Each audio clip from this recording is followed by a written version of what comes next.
Welcome to the Rim Break Rodeo. We hope this video helps. In this video, I will explain how to get Roblox shaders on mobile. First, understand that official Roblox does not natively support custom shaders. To achieve this, you will need to explore third-party applications or modified game clients.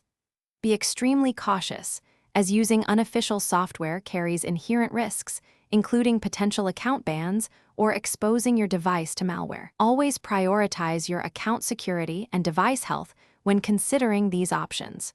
Proceed with awareness of these important considerations. To find these third-party applications, search for terms like Roblox shaders mobile or modded Roblox client on reputable app stores or well-known gaming forums. Before downloading, always verify the app's legitimacy by carefully checking user reviews and developer information. Once you've chosen a seemingly safe option, download and install the application, ensuring you understand and approve any requested permissions. Exercise due diligence to protect your device and personal data.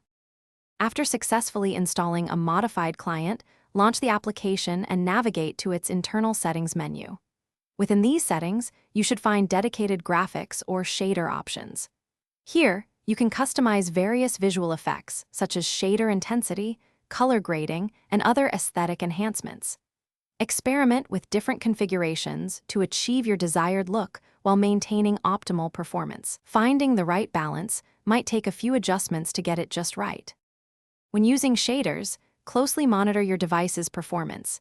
These enhancements can significantly impact battery life and frame rates, sometimes by 20 to 30%. To mitigate security risks, always use a strong antivirus program and keep your mobile operating system fully updated. It is highly recommended to test any modified clients on a secondary or alt Roblox account.